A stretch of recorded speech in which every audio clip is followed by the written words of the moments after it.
Good morning, good morning. Akala nyo ha, mataas ang energy natin ngayon. Good morning guys! Good morning sa mga love. Sarap ng umaga natin Pag ganyan sinasalubong tayo ng mga baby love natin Alam nyo guys, kahapon naligo itong mga ito Sarap ng tulog nila kagabi.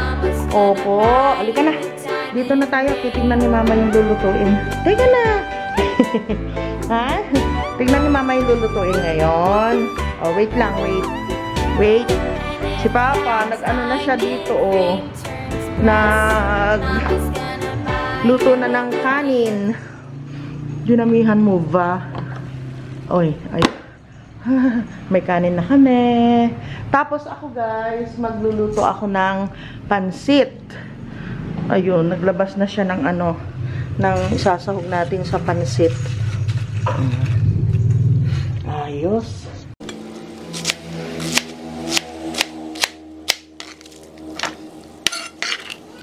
Ito na yung sahog ng pansit na lulutuin ko guys. Meron kasi itong kasamang balat. Kaya hindi ko na tinanggal yung balat kanina ng hiwa ko. Kaya pinakuluan ko muna. Para lumambot yung balat.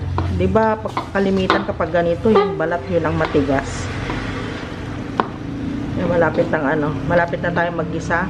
Patuyuan ko lang muna yung karne na yan. Tapos dito sa kabila naman, sinalang ko na rin yung buto-buto. Tapos dinagdagan ko ng konting laman-laman guys. Magluluto ako ng apritada. Ulam namin ni Papsi. So itong pansit, pang merienda naman yan ng ating mga trabahador. Ngayon lang uli ako magluluto guys. Ng merienda nila. Eto na guys, nagigisa na ako. Una ko na ilagay yung bawang. Hindi ko na ipakita sa inyo kasi wala naman akong tagahawak nitong cellphone ko. Mahirap kasi kapag cellphone ang gamit. Ayan, gisa ko lang yung bawang sa kasibuyas. Excuse me po. Ayan, gisa-gisahin ko lang ito.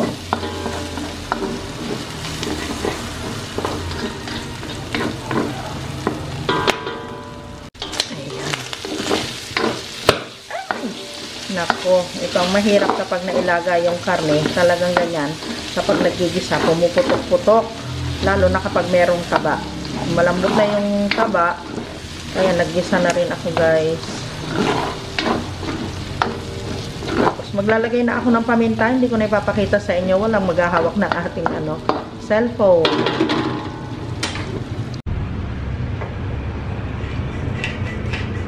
Pinatay ko yung apoy kasi natatakot ako baka tumalsik sa akin yung mantika. Lalagay muna ako ng paminta.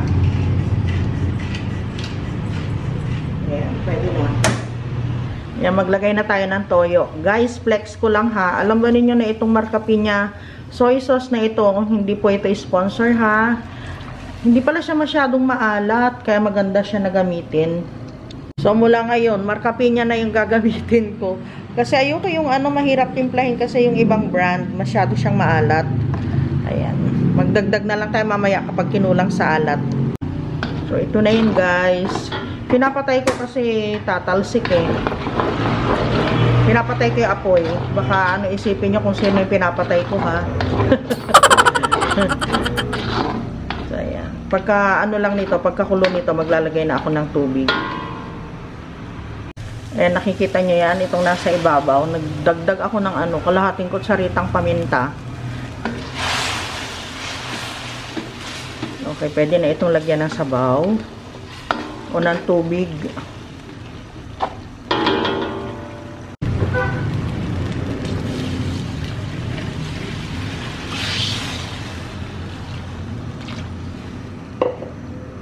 Ayan, meron pa ako ditong tubig para mamaya alalay lang. Kung sakaling sakaling kulangin. Mas maganda guys yung yung kukulangin tayo dun sa sabaw kaysa yung masosobrahan natin kasi magiging malabsa yung ating pansit. So hintayin lang natin ito na na kumulo. Ito kumulo na rin. So papahinaan ko na yung apoy. Mas maganda guys na na mahinang-mahina yung apoy, mas mabilis na lumambot yung karne. Tapos tatanggalin ko yung mga yung mga nasa ibabaw na yung mga sapal-sapal na yan. Aalisin natin yan kasi malansa. Kung minsan nag-aano ako tawag dito, binabanlawan ko yung karne. Pero kaya lang, meron nagsabi naman sa akin na cook, wag mo nang babanlawan, tatanggalin na lang ito. Ayan. Yung ibabaw, yung kanyang sapal, aalisin na lang. At habang kulong-kulo na, ilalagay ko na itong carrots bago ko ilagay yung pansit para maluto na. Wala akong celery, kung ano lang yung nandito sa rep namin, yun na lang ang ano. Carrots, yung ano, yung Chinese cabbage at saka yung cabbage, yun lang ang gulay ko guys dito sa aking ano, sa aking pansit. Kasi niluto na namin nung isang araw yung mga gulay nito kaysa masira siya.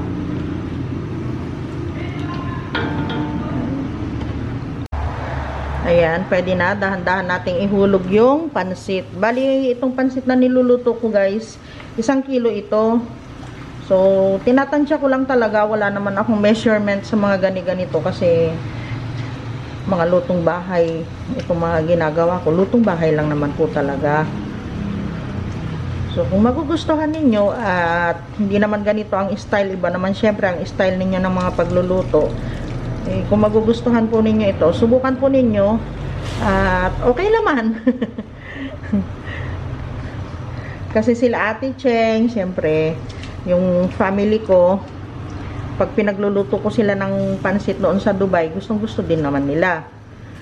Tapos pag nagluluto din kami sa ibang bahay, kapag merong okasyon, gusto din naman po nila itong pansit ko. Si Papsi, marami talaga. Yun, inulit-ulit. Oo, masarap talaga yung pansit ni Papsi kasi kompleto yun sa ano, sa sahog. Tsaka mahilig siya sa mga seasoning. Ako talaga guys, mga simple lang talaga yung ano ko, yung pansit ko. Ganyan lang. Tignan mo, oh. Malambot na ito, pero sana wag naman sumobra yung ano, tubig ko. Pero 1 kilo kasi ito Sisip-sipin naman ng pansit yung ano, yung sabaw. Okay, haluin ko muna.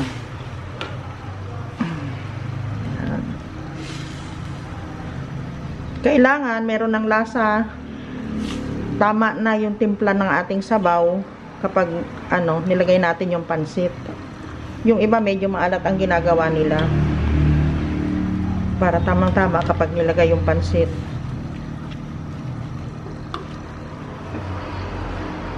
Yan, haluin ko lang ito guys ha, para maging even yung kanyang pagkakaluto.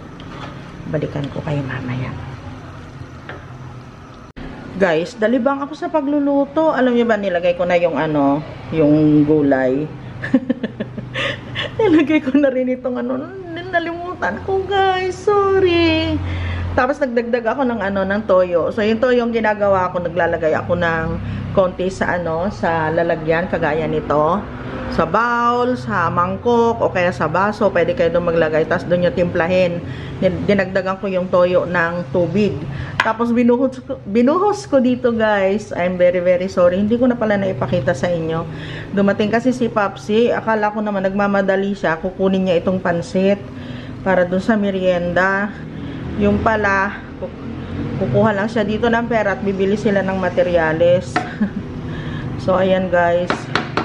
Yung aking pansit na nasimulan ko na ipakita sa inyo pero hindi ko na ituloy-tuloy. Sorry po. Madali lang naman yan. Lalagay mo na yung repolyo. Ayun. Pero inuna ko, nilagay ko yung pansit. Hala siya. Sorry po. Hindi ko nakita na ipakita sa inyo ng buong buo. So, ito yung aking pansit. Luto na. Ayaw nga pala, inilipat ko dito sa ano, mas malaking lalagyan. 1 kilo ito, hindi ko alam kung bakit ganito naman karami ang nangyari. Parang masyadong buhag-buhag itong ano na ito, pansit na ito. Hobby ba siya? Ito oh, hobby, pero dati ko naman na itong niluluto. Bakit parang ano, mataba siya yung ano niya. Dati naman ako nagluluto ng hobby. Bakit ngayon parang napakaalsa? Ayan oh, hobby lahat yung nabili ko. Ang alsa niya guys. Ito namang niluluto ko na gulay guys. Ay gulay, karne. So ayan na. Malambot na kaya siya. Pag malambot na guys, saka ko na lang ito igigisa ha. Medyo natanggal ko kanina nandun sa ibabaw niya. Meron pa dyan sa gilid, tatanggalin ko pa uli yan. guys, naka-off na yung ano, yung niluluto kong ano, karne. Sabi ni Papsi, mas maganda daw yun kapag papalambutin ko, naigisa ko na siya. Tapos doon mismo sa sauce, doon na siya lalambot. Para yung ano, yung lasa niya nanunuot. Kaya turn off ko muna yun. Magigisa na ako pero hindi ko pa pala na ano itong patatas, hindi ko pa nabalatan. Babalatan ko muna itong patatas, guys. Tapos magisa tayo ng ating ano, lulutuin na ulam. Alam niyo ito, pachamba lang ito eh. Hindi naman kompleto ito. Wala na rin akong bell pepper, naubos na rin. Nailuto namin nung isang araw. Masarap ito kapag merong bell pepper. Ganon talaga eh, ganon ang buhay dito sa probinsya, guys. Tayo ang mag-a-adjust. Pati yung lasa, i-adjust na rin natin. Pero syempre, kailangan masarap din siya. Para masarap din yung kain ni Papsi mamaya. Pasarapin na lang natin yung sauce. Eto na guys, magluluto na ako. Syempre, apritada na hindi kumpleto. Sibuyas, bawang, patatas, saka carrots. Tapos yung ating karne. Hindi na siya masyadong malambot. Sabi ko, pero ang lambot na pala niya. Humiwalay na kasi sa buto guys. Oh, patay. Liver spread. Kailangan natin yan sa sauce para masarap. Tapos, itong tomato sauce, Filipino style. Maglalagay din ako ng toyo. Yan, gagamitin natin yan. At, bago ang lahat, ipiprito natin ang carrots at saka yung patatas. Bakit? Piniprito ko ito guys, para matigas. Para hindi siya kahit na gano'n katagal pa na pakuluan ng pakuluan yung karne, hindi siya madudurog. Tapos kapag naprito, syempre, meron siyang kakaibang sarap. Mas masarap siya kaysa doon sa hindi piniprito. Saka yung hindi piniprito guys, yun kasi, madali siyang malamog, madali siyang masira, madali siyang madurog once na pinakuluan mo na. So, prito ko lang ito. Okay lang na magkasabayaan, pareho naman silang matigas.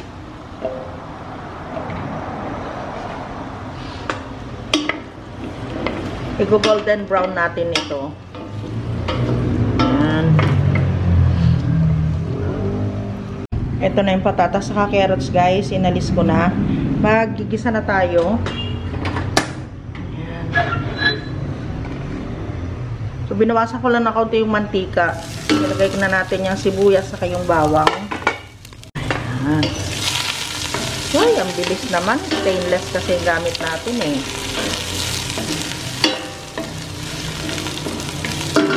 Tapos, ilagay na natin yung karne. Ay, sarap. Ang bango-bango, guys. Alam niyo yung carrots nung nung naprito, nag-amoy kamote. Ayan, gigisa ko lang itong karne.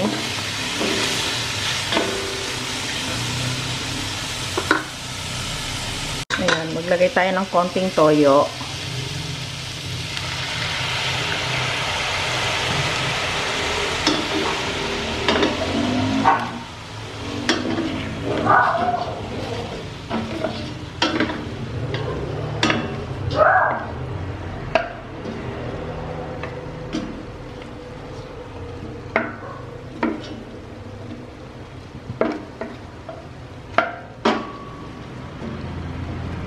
Tapos ilagay natin yung yung tomato sauce.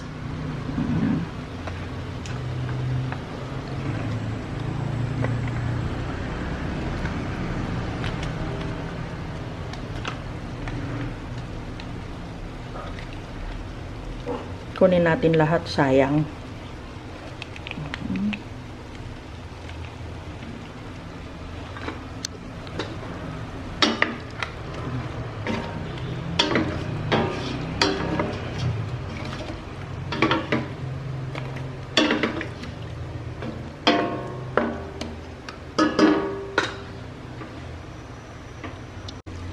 Tapos, dagdagan na rin natin ng tubig, sabaw.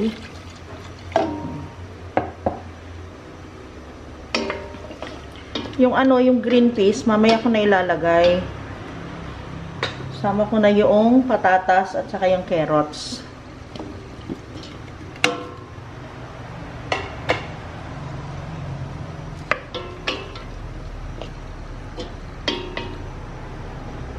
Tapos maglalagay na ako ng paminta guys. Again, baka hindi ko maipakita. Okay, wala naman kaming bata dito. Kaya yung crush na paminta na lang ang nilagay ko.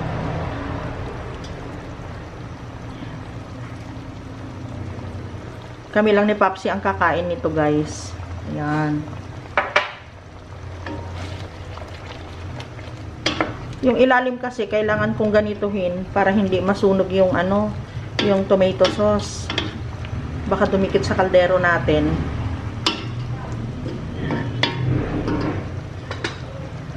Ayan, bago ko takpan guys, papakita ko muna sa inyo, nagdagdag ako ng yung sabaw ng pinagpakuluan. Ayan. Dinagdagan ko. Tapos tatakpan ko ito sa mahinang apoy lang guys. Ayan, kulong-kulo na siya. Maglalagay ako guys ng ng ketchup.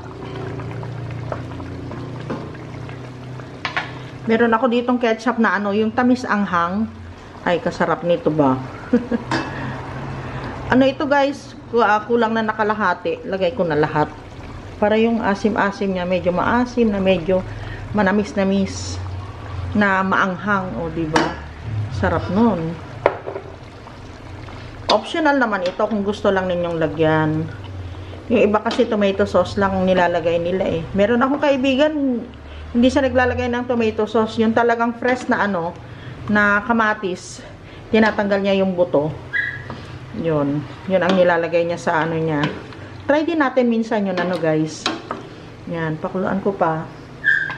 Ilagay ko na itong yan, liver spread.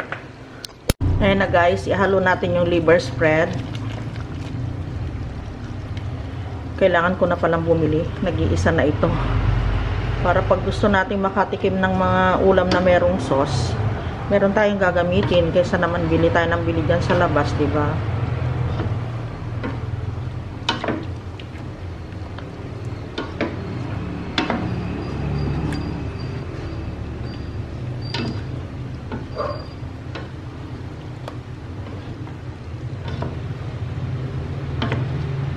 So, ayan guys, pakuluan ko pa uli ito. Maglalagay ako ng ng isang kutsarang asukal. Ayan. Isang kutsara lang.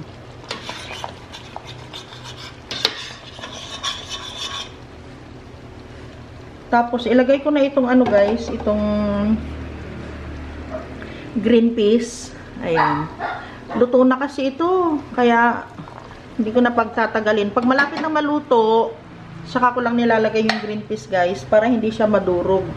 Para habang kumakain tayo, meron pa rin tayong nalalasahan na green peas, may nakakagat-kagat. So, pakuluan ko ulit ito guys. And finally guys, nakaluto na ako. Pwede na muna ako magpahinga. Alam nyo ba, hindi pa ako nagbe-breakfast. Mula kaninang umalis si Papang.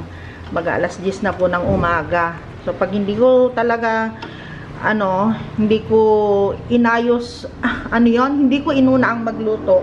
Guys, talaga tatanghaliin kami ni Papa. So, ayan, nakaluto na ako. Nandito yung mga lablab. Gaan na ako, maglilinis na ako dito. Ito muna ang pagtatakip ko doon. Ayan. Ay, ito lang ang mahirap guys. Natapos ka na nga magluto, pero yung mga hugasin, nandyan pa rin. Maglilinis ka pa after mo magluto. Grabe. Ilagyan ko na lang ito ng plato. Yung pansit. Tinakpan ko ng plato kasi ginamit ko dun yung takip.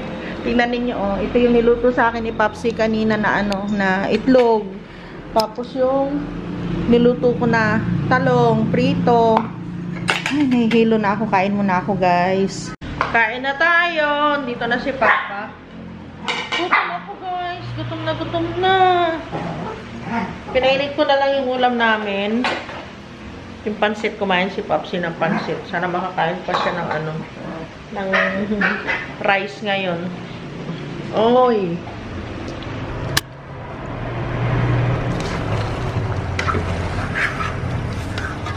Hi guys! guys, nandito kami sa Gimba. Mainit tanghaling tapat, alauna. Kaya lang walang gaanong tricycle.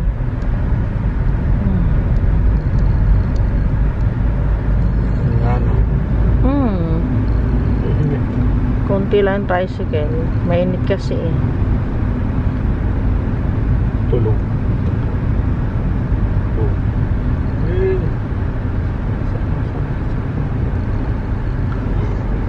Pauwi na kami guys. Wala kami ibang binili. Kasi nahabol na yung Papsi yung ano, yung tao. Bakit? Diyan ka lang muna. Hi guys! Nandito na po kami sa bahay. Ayun si Papsi, dumiretso siya doon sa ano, sa bukid. Tinignan niya yung mga tao na gumagawa. Tapos ako nagpaiwan ako dito. Gusto ko na makatulog. Kaya lang tinan niya naman, oh, nagpapabuhat, nagpapababy sila. Isa-isa, nagpapabuhat. Anyway, o teka muna anak ha, pakita muna natin sa kanila. Meron nga pala akong dumating na parcel ngayon lang. Ayan, binubuksan ko na guys. Nakalimutan ko kasi minsan may mga parcel ako, may dumarating dito. Hindi ko na naiba-vlog. Ang gaan pala niya. Meron ako ditong ditong salamin sa kaibigan ko. Wait lang ha. At isa-search natin. Nano ito, nano specs. Teka lang. Kuha tayo ng gunting. Ay, nako. Papsi, umuwi dito at kumuha siya ng pambili na naman ng semento. Kasi guys, mag-i-stop muna kami ng mag-i-stop muna kami ng pagpapatrabaho siguro. Pero hindi pa ako sure. Sasabihin ko sa inyo kapag Ay, ang kapal naman ng nito. Hi sis Norma, andito na yung andito na yung salamin ko. Yun nga lang guys, wala siyang case. Hindi kagaya ng kapag bibili tayo ng mga salamin, merong case. Ito ganito lang talaga, walang case sa loob. Pero meron naman akong mga extra na case dito. Yung binigay dito ni ni Adele, yun yung gagamitin ko ngayon dito. Ganda pa nga nito eh. Gusto ko ito kasi ang gaan-gaan din niya. Sayang kasi humihina na talaga yung yung mata ko. Dito na uli kami sa bukid guys. Ito na yung nagawa nila. Oh, ang bilis nila. Ayan yung buo na yan. Pang 3 patong na yan ng hollow blocks. Tapos dito. Ayun. Ay, dito na rin pala sa dulo.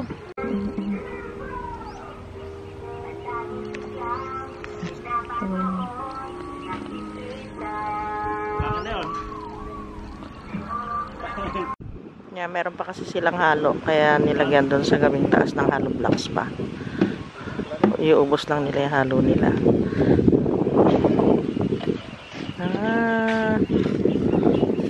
Ito naman para hindi gumuho. Tatambakan niya ng lupa. Malinis na kami dito guys. Yan, ginilid ni Papsi yung buhangin. Ito na dito guys. Oh, malapit na siya makulong. Maluwang din siya, diba? Oh. Maluwang. Tapos may pael pa doon. Hanggang doon sa dulo yan. Sa likod. Tingnan nyo yung ipil na binuwal nila. Habang meron siyang may ugat doon sa ilalim. Tingnan nyo, tumutubo na naman. Ito din yung akasya, Tingnan ninyo, hindi na po ito mabuti, tumutubo na naman. Ayan na guys, nagkakatuwaan kami ni Papsi. Kasi tuwang-tuwa kami dito sa sa bakod namin. Malapit na namin matapos. Ikaw na naman ang hindi naka-slip. Slip na Hindi ka pwedeng tumabi dito. Sige na, slip na. Bukas na lang uli ng umaga. Ay, nagising na tuloy yan si Puti. Tatabi na naman yan dito. Slip na kayo. Doon na si auntie, Si ito yung mami nila, sarap buhay na, nakadamit na rin siya. Tapos nakakumot, syempre. Spoiled na spoiled. Sleep na. Time to sleep.